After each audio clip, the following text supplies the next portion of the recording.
I am Father Dion, a Catholic priest from the Military Ordinariate of the Philippines and the Post-Catholic Chaplain of the Headquarters and Headquarters Support Group of the Philippine Army. And this is Salita ng Diyos, ang ating gabay. Today is Sunday, September 28, 2025, on the 9th day of our novena to Saint Michael the Archangel. And the theme of today's celebration is Victory in Christ, Crown of Eternal Life.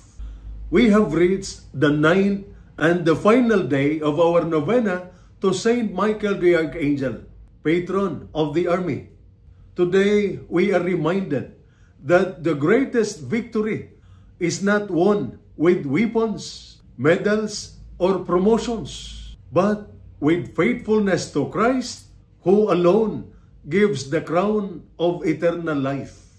In our first reading, taken from the book of Amos, chapter 6, verses 1 and 4 to 7, reminds us of the danger of complacency. Through the prophet Amos, the Lord warns the rich and complacent of Israel. Woe to those who lie on beds of ivory, who drink wine from bowls, but are not made ill by the collapse of Joseph. In short, they live only for comfort and pleasure, ignoring injustice, ignoring the suffering of others. Their false security would not save them. For soldiers and families, this is a warning. The real danger is not only the enemy outside, but the complacency inside. When we put trust only in wealth, position, or pleasure, we lose sight of what truly matters, God's will. In the second reading, taken from the first letter of St. Paul to Timothy, chapter 6, verses 11 to 16, reminds us of the good fight of faith. St. Paul exhorts Timothy, fight the good fight of faith. Take hold of the eternal life to which you were called. St. Paul reminds us that the true mission of every Christian is not simply survival, but perseverance in holiness. Christ is the King of Kings, the Lord of Lords, the only one who grants eternal victory. For us in uniform, this is clear language. Our mission is not finished until we remain faithful to the end.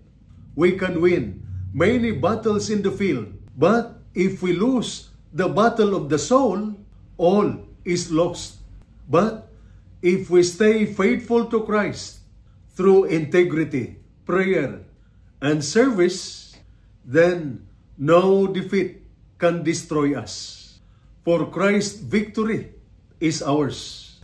The Gospel reading taken from the Gospel of Luke, chapter 16, verses 19 to 31, reminds us of the story of the rich man and Lazarus. In the Gospel, Jesus tells the story of the rich man and the poor Lazarus. The rich man ignored Lazarus while alive, but in death, he begged for mercy.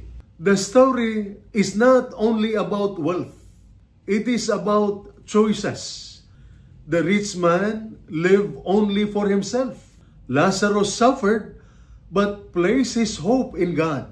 In the end, it was Lazarus who found comfort in God's presence. The message is simple but sharp. Eternal victory belongs to those who live with compassion, humility, and faith in God.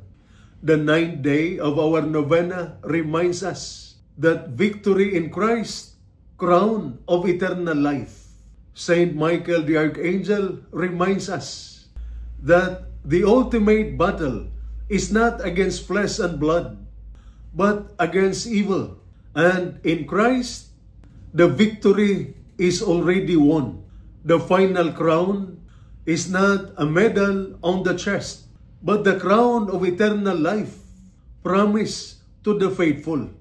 For soldiers, courage and discipline are needed not only in combat, but in living faithfully each day, in honesty, in service, in sacrifice. For families, endurance in trials, love in hardships, and hope in separation are the victories that God crowns with His eternal reward.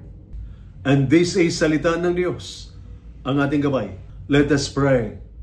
Lord God, our mighty Commander, on this 9th day of our novena to Saint Michael the Archangel, we entrust to you all our soldiers and their families. Grant our soldiers strength in battle, integrity in service, and faith that never surrenders.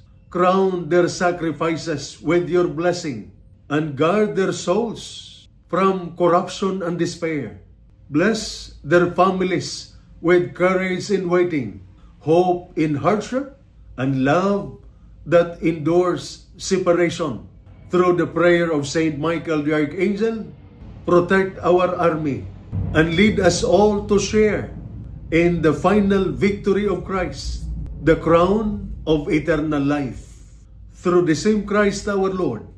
Amen. And may the Almighty God bless you and your family, the Father, the Son, and the Holy Spirit. Amen.